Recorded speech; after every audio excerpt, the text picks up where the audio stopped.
Noong nakaraang Sabado mga ka-agri, ating natuklasan na bukod sa kilalaang tampakan sa ginto, tahanan din ng bayan sa iba't ibang produktong agrikultura, gaya ng mais at iba pang high-value crops. At kamakailan lang ay binuksan ng tampakan LGU ang Tampakan Pasalubong Center, gaya ng mga herbal supplement at hand-woven products.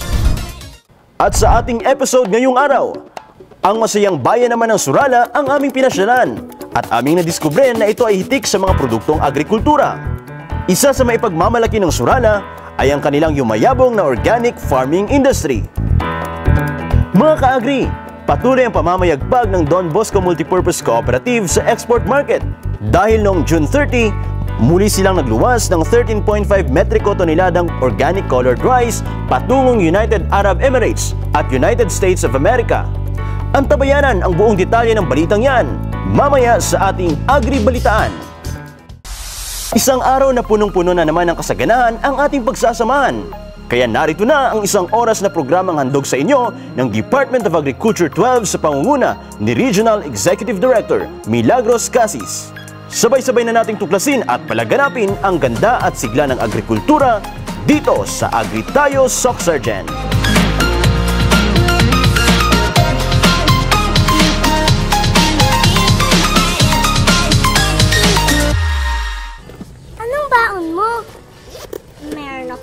Cookies, juice, at chips. Ikaw? Meron akong apple, biscuit, water, at puting mais. Puting mais? Bakit meron ka ba? Sabi kasi ni Mami, ang puting mais ay sagana sa nutrisyon at nagbibigay sa akin ng energy. Pagod na ako. Buti ka pa, mabilis ka tumakbo at di mabilis mapagod. Kaya nga lagi akong kumakain ng puting mais para iwas sakit at pure energy para sa batang maliliit. Ito, kain ka din. Masarap kumain, lalo na pag may kanin. Pero ngayon, di lang bigas ang isinasaing. Ano pong gagawin niyo? Magsasaing ng... Rice? No, corn grits. Paano po? Halika, I'll teach you.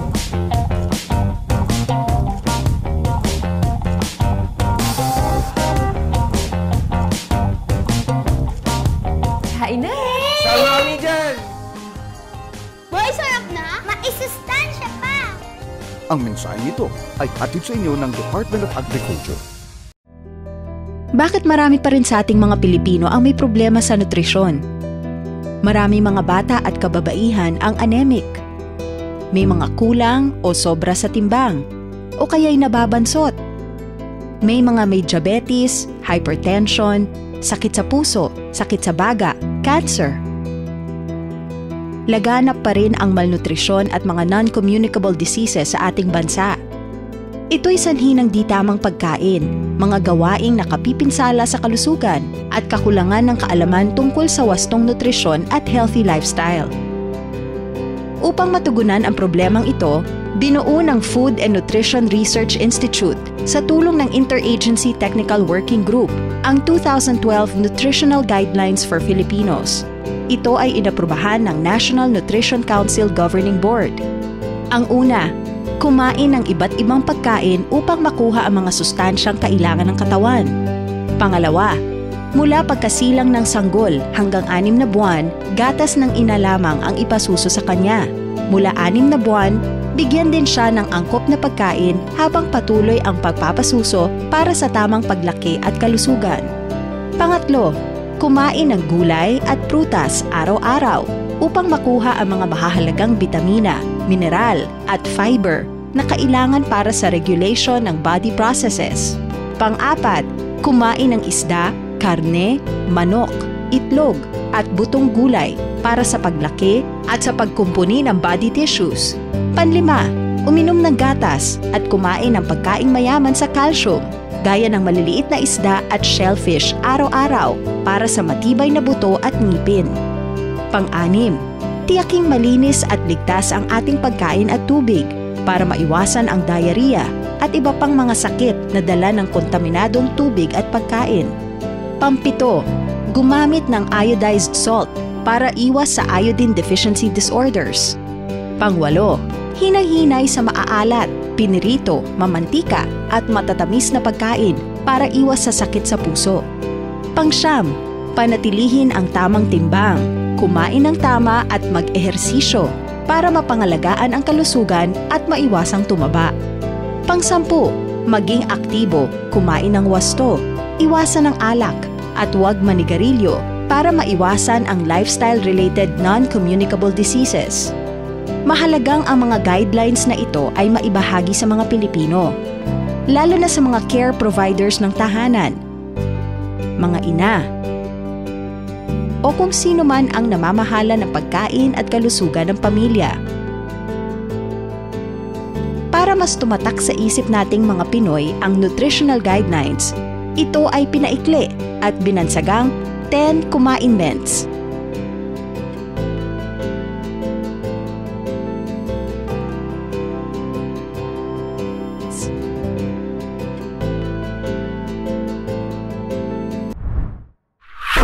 Sa ulo ng ating mga balitang agrikultura ngayong linggo, Don Bosco Multipurpose Cooperative muling nagluwas ng nasa 13.5 metriko toneladang organic pigmented rice.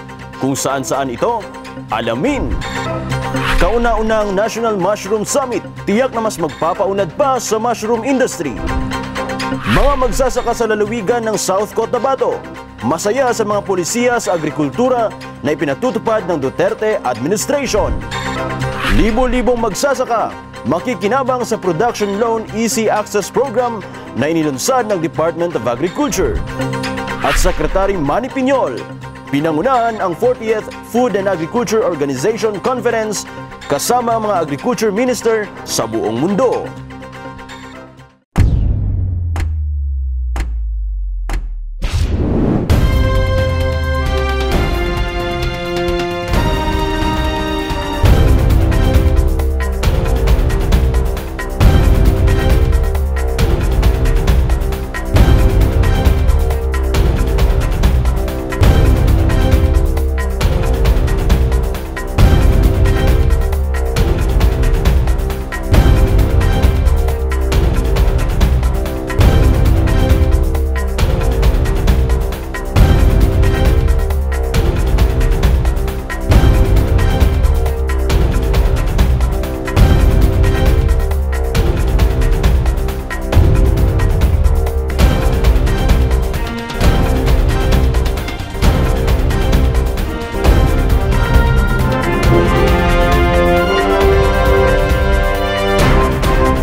Magandang araw! Isang panibagong export accomplishment na naman mga kaagri ang naitala ng pioneering organic rice exporter ng bansa matapos itong muling magluwas ng 13.5 metriko toneladang organic pigmented rice patungong United Arab Emirates at United States of America.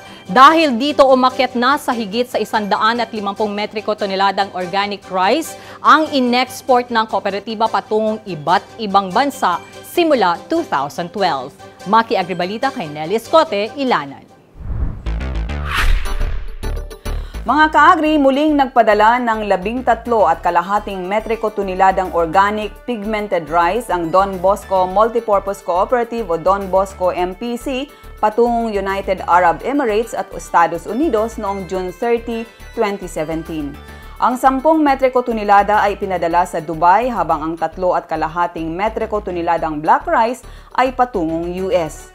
Dinaluhan ng mga opisyal ng Department of Agriculture sa Rehiyon 12 at Department of Labor and Employment, opisyal at tauhan ng Don Bosco MPC at ng iba pang panauhin ang send-off ceremony sa Davao City.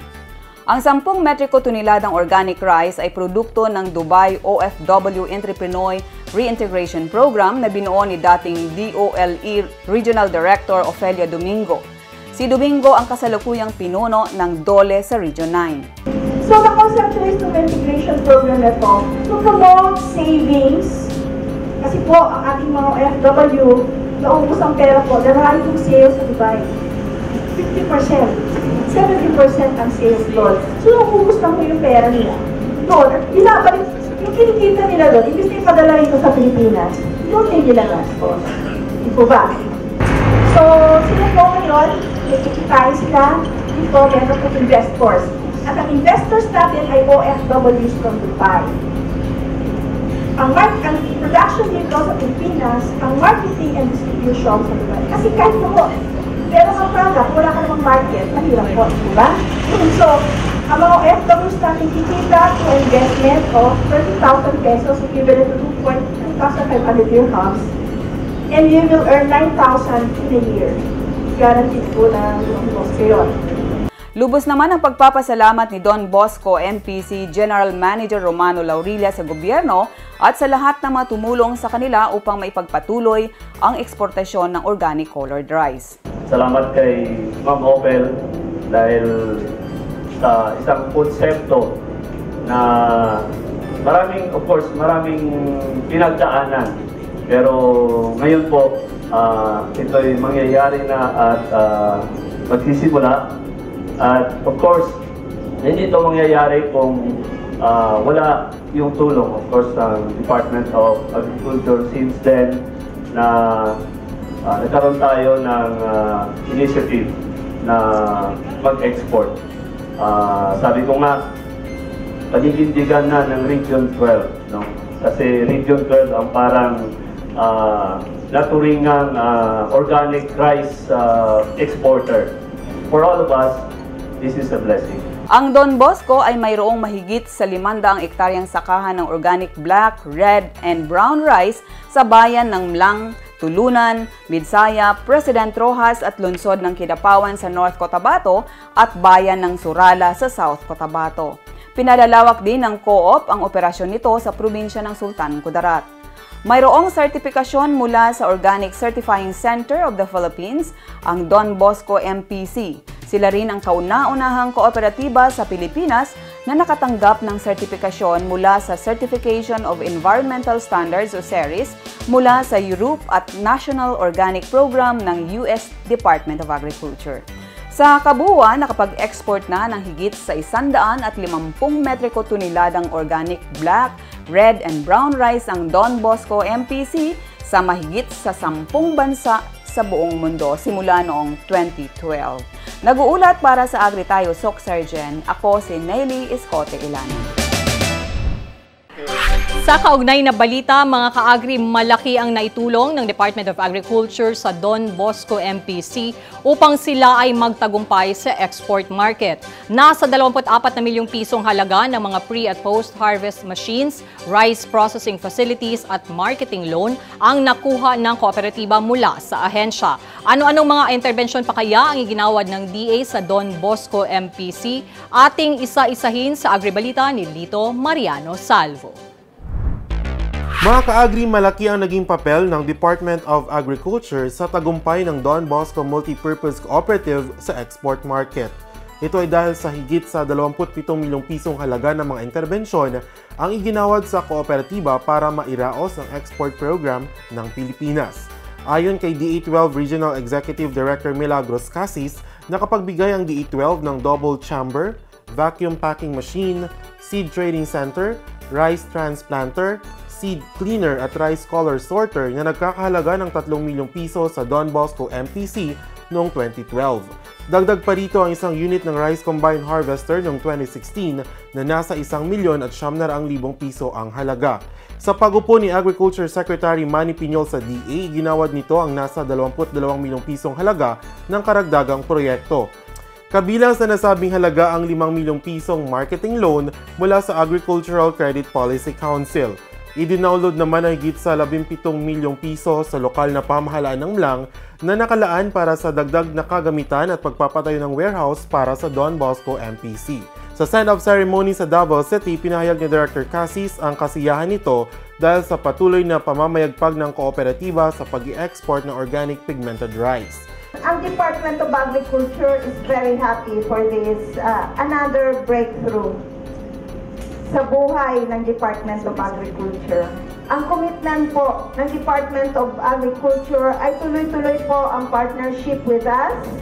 Tuloy-tuloy po ang interventions ng Department of Agriculture, hindi lang po sa Don Bosco, sa lahat po ng farmers and fisher folks natin.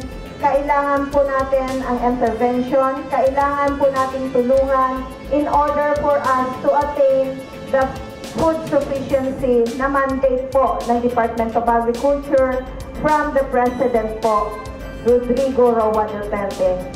Hiling din ito sa Don Bosco MPC na mas palawakin pa ang kanilang production areas para mas marami pang magsasaka ang makikinabang mula sa export program ng kooperatiba katuwang ang pamahalaan. Nag-uulat para sa Agri Tayo Soccer Gen. Ako si Lito Mariano Sang. Bago at pagkatapos ng send-off ceremony mga ka-agri ay nagkaroon ng press conference kasama ang mga miyembro ng media na nakabase sa Davao City at nanggaling sa North Cotabato. Naitanong ng mga media kung kakayanin ba ng supply ng Pilipinas ang demand ng organic rice sa export market. Bukod dyan, narito pang ilang highlights ng naturang press conference. Kumusta naman po, sir, as supplier nitong brown rice po natin? Unang-una, bakit po tayo nakapag-export ng organic colored rice na to? Mainly because meron tayong kinuhang organic certification. For 5 years, tanging yung Don Bosco Multipurpose Cooperative pa lang ang merong international organic certification for rice. Kaya, nag-iisa pa lang po siya sa buong Pilipinas. Kaya, yun po ang isa sa basic na rason bakit po natin siya na-export. No? And since 2012, kasi 2012 tayo nagkaroon ng organic certification, tumulong yung ating Department of Agriculture para ma-expose yung product sa international market. So, we go to international trade fairs. No? To mention, sa Hong Kong, sa Germany, sa Singapore, Malaysia. Kaya unti-unti nakikilala yung ating produkto. Ay lang, nasabi mo na halos 500 hektarya yung tinaniman ng colored rice. Pwede ba natin mabanggit, sir, anong mga lugar ito doon sa North Cotabato or saan ba dito sa Mindanao? Yung production, po natin, yung production area natin sa North Coast, specifically, malaking supply noon, nagagaling of course Amlang. And we have farmer producers from Kidapawan, President Rojas, of course, Michayap, and may mga tulunan, and we also have mga partner organizations na gustong, kasi nakita na nila yung concept na kaysa magkanya-kanya, pwede bang sumabay, no, doon sa ating ginagawa. So we are in contact with producers from South Cotabato, Sultan Kudarat, and yung atin pong Regional Organic Agriculture Program ay nagpapasalitate po ngayon ng mga consultations para po mapag-usapan among producers na why not go together para po in kaso bigla lumaki yung demand ay ready po tayo na makater yung growing demand nito. So we're working with other groups na nagpo-produce po ng the same sa other provinces.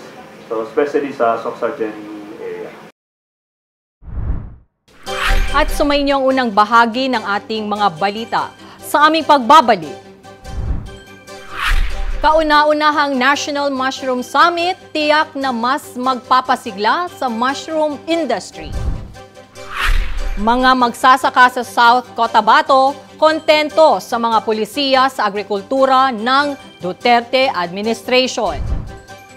At Secretary Manny Piñol pinangunahan ang 40th FAO Conference kasama ang mga agriculture ministers sa buong mundo. Ang detalye ng mga balitang yan ihahatid namin sa inyo sa ikalawang bahagi ng ating Agri-Balitaan dito lang sa Agri Tayo Soc-Sargen.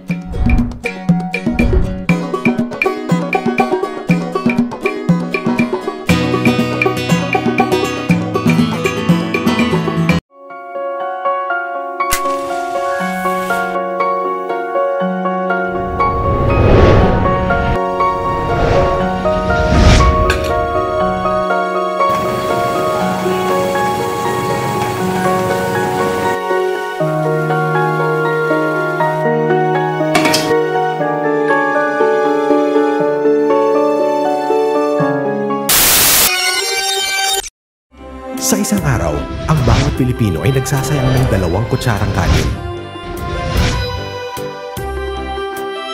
Katumbas ng mahigit na 1.7 million kilos kada taon na kayang magpakain ng 2.7 million Filipinos.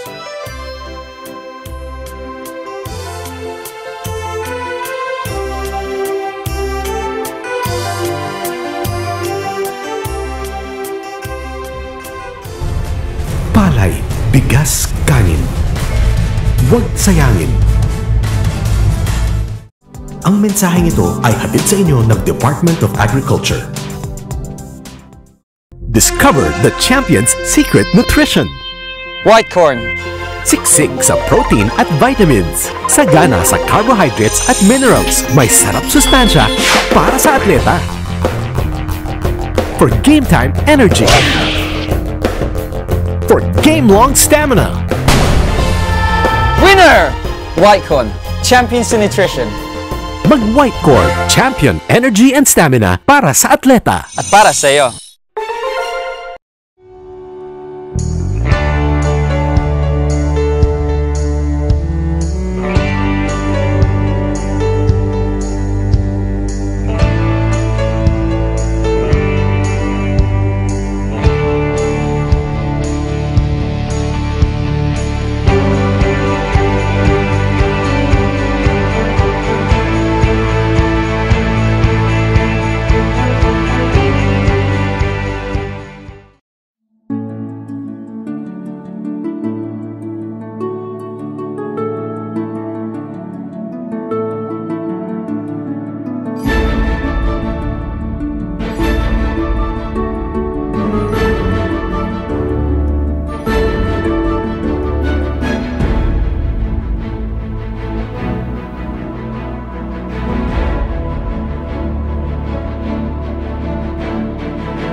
Sa pagpapatuloy ng ating agri-balitaan, tiyak na mas sisigla pa ang mushroom industry dahil sa isinagawang kauna-unahang National Mushroom Summit sa Tagaytay City noong June 25 hanggang 28.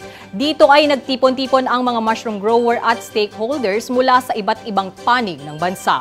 Para sa dagdag na detalye, maki-agri-balita kay Edgar Alan Pasaol.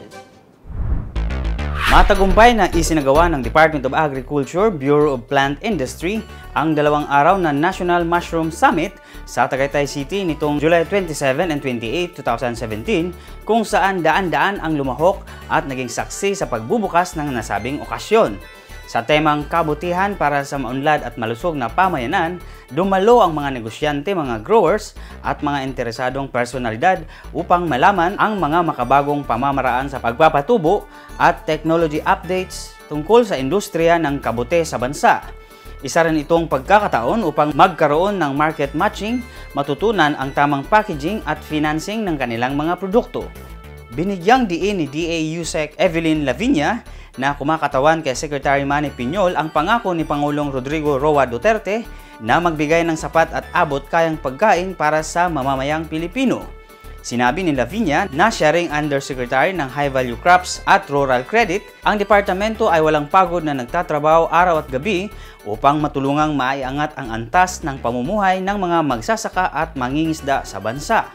Idinagdag niya na isang bagong programa ang inilunsad kamakailan upang tulungang magkaroon ng puhunan ang mga magsasaka at mangingisda upang makapag-umpisa ng sarili nilang negosyo.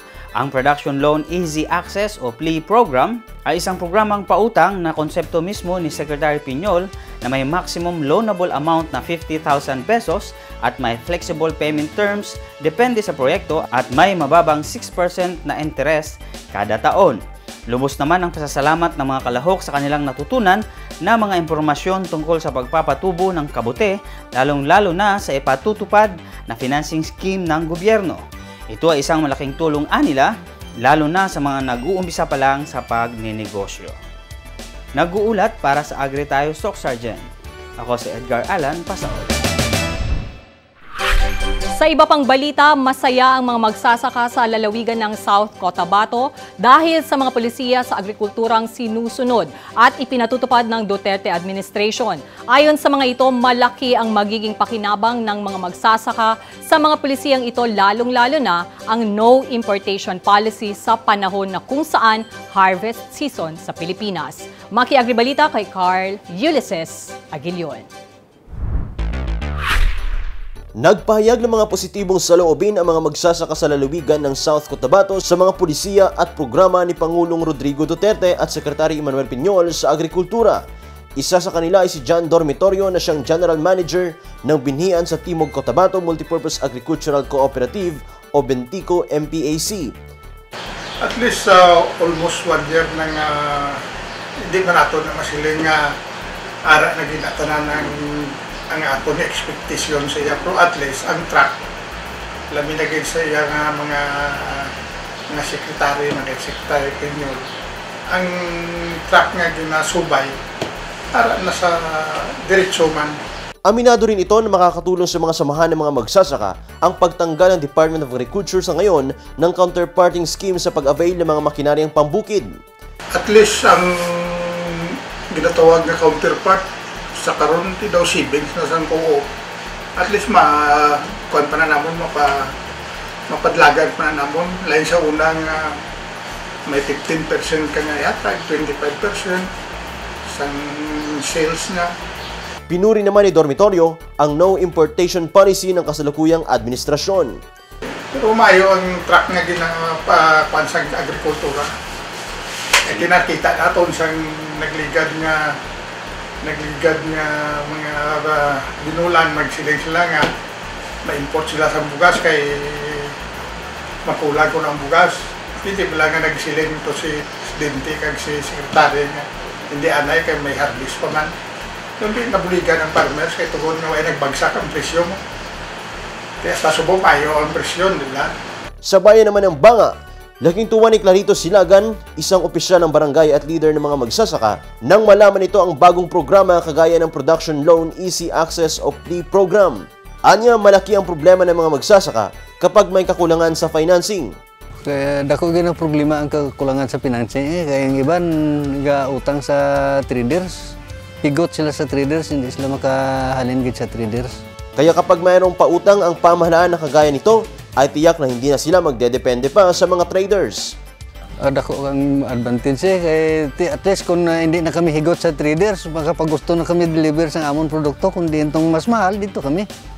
Ang PLEA program ay ang pinakabagong programang pautang ng DA sa ilalim ni Secretary Piñol para sa mga magsasaka at mangingisda. Nag-uulat para sa Agri Tayo Stock Sergeant. Ako si Carl Aguilion. Samantala, sumailalim sa isang orientation at planning workshop ang mga newly hired personnel ng Philippine Council for Agriculture and Fisheries o PCAF kung saan magiging tungkulin nila ang monitoring at evaluation ng mga proyektong ipinatutupad ng DA. Para sa dagdag na detalye, maki-agribalita kay Chat Muñez. Sumailalim sa isang orientation and planning workshop ang mga bagong hired na monitoring and evaluation team ng Philippine Council for Agriculture and Fisheries o PCAF. Ayon kay Estrella Tulay, PCAF Planning and Monitoring Chief, layunin nito na malaman ng mga partisipante kung ano ang kanilang gagawin sa pag-monitor ng mga proyekto at programa na iniimplementa ng Department of Agriculture, lalong-lalo na sa farm-to-market roads. Anya, isa itong mandato ni DA Secretary Manny Piñol na imonitor ang naturang mga proyekto at makapagbigay ng rekomendasyon upang mapabuti pa ang pagpapatupad ng programa. Samantala, inipresenta naman ni RAPSI Regional Executive Officer Zadie Boloron ang iba't ibang proyekto sa ilalim ng banner programs sa palay, mais, livestock, high-value crops at mga special projects at ang mga interventions nito.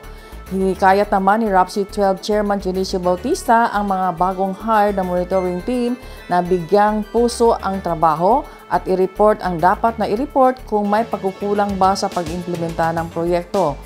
Dapat anya na alamin din kung ang mga proyektong ito ay napakinabangan ng mga magsasaka. Kabilang din sa dumalo sa naturang orientation noong June 28 to 29, 2017 ang mga kinatawan ng Pickup Manila at RAPSI 12 staff. Ito ay ginanap sa Kidapawan City. Para sa Agri Tayo Soxargen, ako po si Chat Nunez. At para sa ating balitang pambansa, mayroon ng mas pinadaling paraan sa pagpapahiram ng pera ng pamahalaan sa mga magsasaka. Noong ika-23 ng Hunyo, inilunsad ng DA sa pangunguna ni Secretary Manny Piñol ang Production Loan Easy Access Program na sasagot na sa problema ng mga magsasaka sa financing. Sa bayan ng Malimono sa Surigao del Norte ay binigyan ng Juan Magsasaka ID card ang 247 magsasaka. Sa pamamagitan ng ID na ito na siya ring virtual credit card, maaari na silang makahiram ng halaga mula 5,000 hanggang 50,000 pesos sa pamahalaan.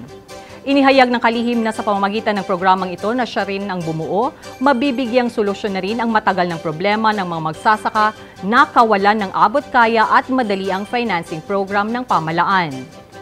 Dagdag ng kalihim na nakita nito nang umupo siya sa DA na may bilyon-bilyong pondo bawat taon ang Agricultural Credit Policy Council para sa loan program sa mga magsasaka at mangingisda.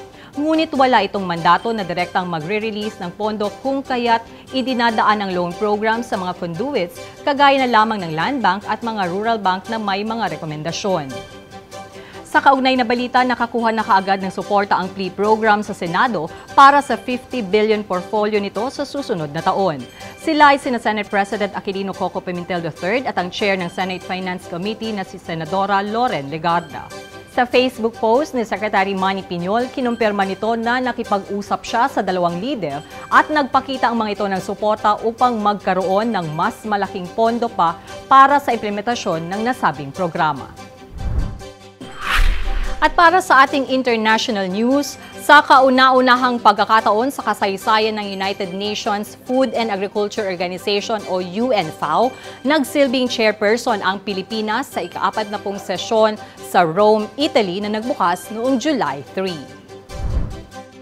Sa kanyang artikulo sa kanyang Facebook page, sinabi ni Agriculture Secretary Manuel Piñol na siya ang pinuno ng Philippine delegation sa 6 na araw na conference. Higit sa 1,000 delegado kasama ng 2 pangulo at 82 agriculture ministers mula sa 176 na bansa ang dumalo sa aktibidad.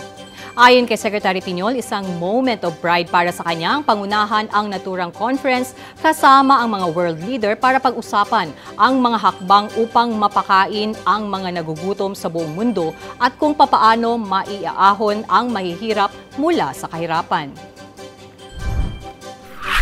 Pinasalamatan ng kalihim si President Rodrigo Duterte sa pagbibigay sa kanya ng oportunidad na kumatawan sa Pilipinas sa FAO Conference.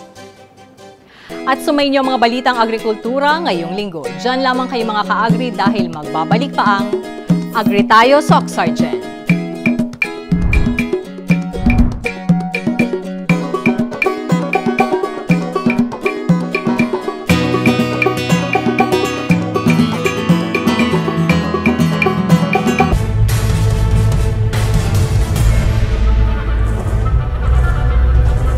Palay,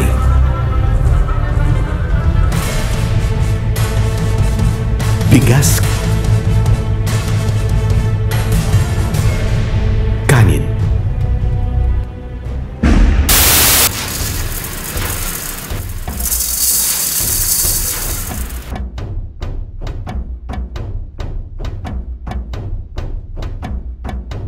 Excuse lang ko hugasan ko ang bugas. Gusto ni huwad ko sa balde. Magamay na lang ang bilhin ng tubig. Madala.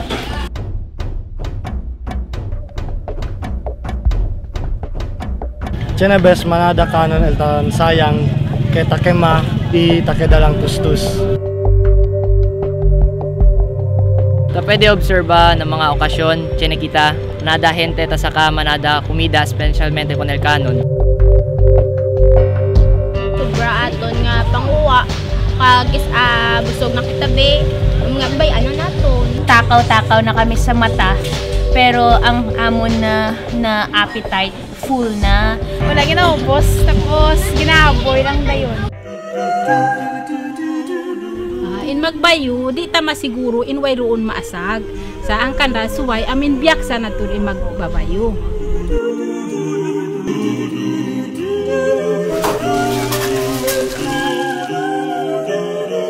Kung kaisa man ang nagatigang sa amon, magkilis siya, hindi mo siya maibitar nga wala sang may madala nga bugas.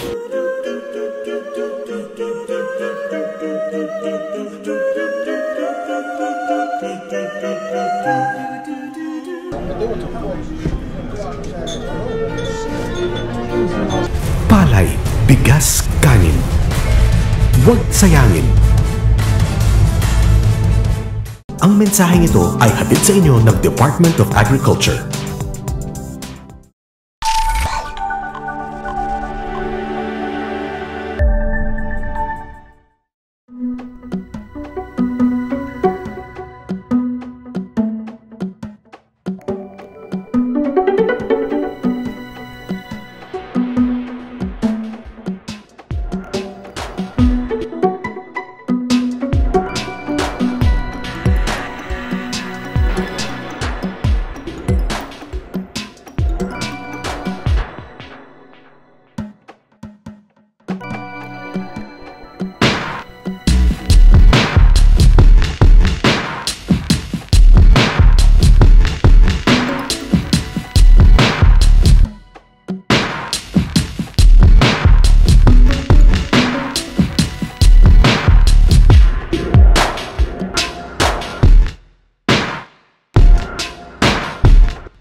Mga ka-agri, nagpapatuloy ang ating krusada na ikutin at pasyalan ang bawat bayan at lungsod na sakop ng Soc-Sargen Region. Kung kaya sa araw na ito, ang bayan ng Suralan na isang first-class agri-industrial municipality ang aming pinuntahan. Ayon sa population census noong 2015, ang Surala ay mayroong higit kumulang sa 84,000 katao.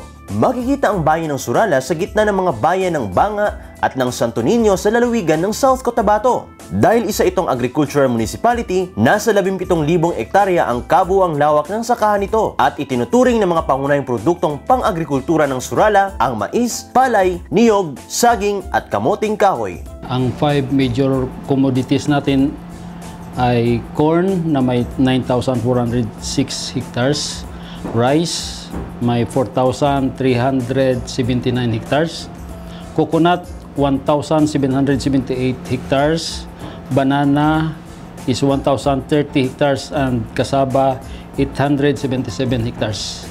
Dahil kilala rin ang bayan ng Surala sa organiko at likasyamang pagsasaka, napili nila ang organic rice bilang kanilang One Town, One Product o OTOP upang mas mapalawak pa ang produksyon ng mga organikong produkto, lalo na ang bigas. Naglaan ng malaking pondo ang pamahalaang bayan bilang ayuda at panghihikayat na rin sa iba pang mga magsasaka na subukan ang organic farming. Ang LGU nagbibigay ng ng tulong sa sa mga organic farmers natin. Every year may 100 bags tayo na subsidized seeds at 500 pesos only. Pagkatapos yung mga organic inputs ay libre na binibigay sa ating mga farmers. Bukod sa organic rice, gusto ring buhayin ng Surala ang industriya ng kakao at kape dahil na rin sa kakulangan ng supply nito sa buong mundo. Sa ngayon is gusto namin yung buhayin yung coffee industry at saka yung kakao industry, no? Kasi sa mga trainings at saka sa mga orientation is nakita na may kakulangan, may malaking demand para sa mga communities na yan. So balak namin mag-raise naman ng mga seedlings para ma-disperse sa mga farmers natin. Maliban sa tulong na nakukuha ng agriculture sector ng Surala mula sa kanilang local government unit, marami ring mga proyekto ang iginawa ng Department of Agriculture sa bayan. Kabilang dito ang sari-saring production support assistance, mga traktora at post-harvest facilities. Ang nakuha namin na tulong sa region is ang LGU nakabil ng 2 malalaking traktora, para yan sa kasaba at sa corn production, para sa land preparation nila. Pagkatapos may isang maliit na traktora para ginagamit natin sa demo farm para sa pag-prepare ng lupa, So itong tatlong machineries is libre to na magamit ng ating mga farmers.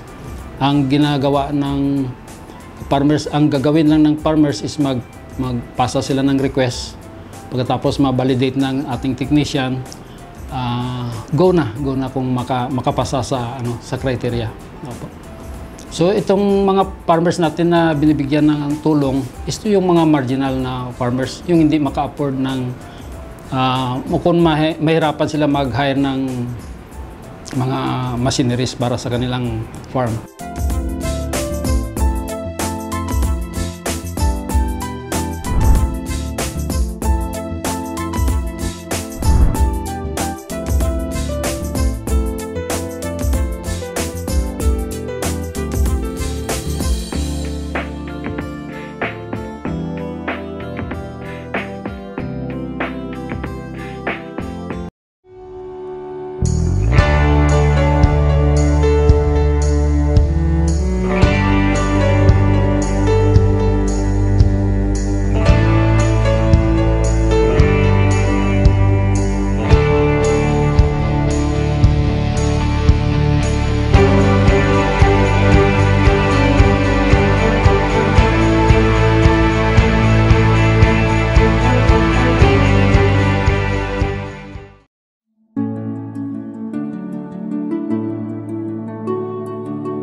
Sa videong ito, ituturo kung paano ba natin maiimbak ng tama ang mais na pwedeng ipakain sa ating mga alagang hayop sa panahon ng tag-araw.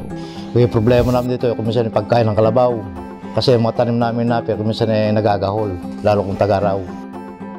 Nakikita ko yung kabuuan namin maggagatas dito sa Katanakan na kung saan yung pagkain talagang kinakapos kami. Nitong darating na Mayo, sigurado wala na naman kaming pakain. Pagka nararoon na namin yung aming tinatamnan ng palay, wala na kaming pagsusugahan.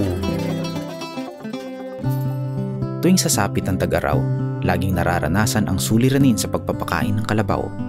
Para sa isang matagumpay na paghahayupan, napakahalaga na magkaroon ng tiyak at sapat na pagkukunan ng pagkaing damo na kakailanganin sa loob ng mahabang panahon. Sa ganitong kadahilanan, nararapat lamang na makapag-imbak ng damo at bagaso sa panahon na sagana ang mga ito upang makatiyak ng sapat na pagkain para sa alagang hayop. Land preparation. Ito ang unang hakbang sa pagtatanim ng mais na gagamitin sa paggawa ng burong mais o silage. Bago po tamnan po yun, pinapatubigan. Tapos after mapatubigan po, magtatanim. And then mga pagkalipas ng 8 araw, yung iba po nagpapatubig ulit, kaya patapos sinasabayan po ng pataba.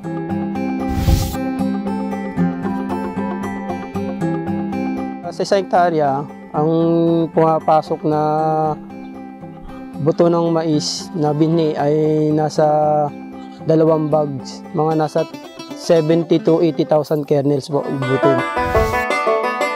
Mga hakbang sa paggawa ng burong mais o corn silage.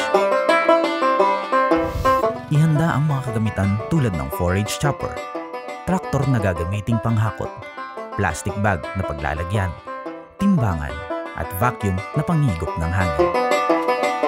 Maaari nang tabasin ang mga mais kapag ito ay nasa tamang gulang, 75 to 80 days mula ng itanim. Karagdagang kaalaman bago anihin ang mais. Pag pinisil po natin to, may mga lagatas pa pong lalabas po yun po yun. Tawag po dito sa amin pagka ganun pong edad ng mais, yung mga panglaga na siya. Siguraduhin nasa 65% ang moisture content ng tinabas na mais bago ito tadtarin. Sa chopping po, nagtetesting po kami ng konti. Kuwari, binilog pong ganyan. At hindi po siya kumatas. Ibig sabihin po, mas mababa po siya sa 60 to 70% moisture. Pagka nang po ginanon po at medyo bumilog po siya, okay na po siya. Nasa 60 to 70% moisture na po. Pagka po yung panahon po ng tagulan, medyo mataas po yung moisture content po ng mais, ang ginagawa po namin, tinatabas po namin, patapos sinaya lang po namin muna sa bungod na 1 araw para medyo bumaba po yung moisture content. Tadtarin ang mais na may habang 1 to 2 inches gamit ang forage chopper. Maaari nang ilagay ang mga natadtad na mais sa plastic bag. Timbangin ang bawat plastic bag na may bigat na 20 to 30 kilos depende sa laki ng plastic na gagamitin. Higupin ang hangin sa loob ng plastic gamit ang vacuum.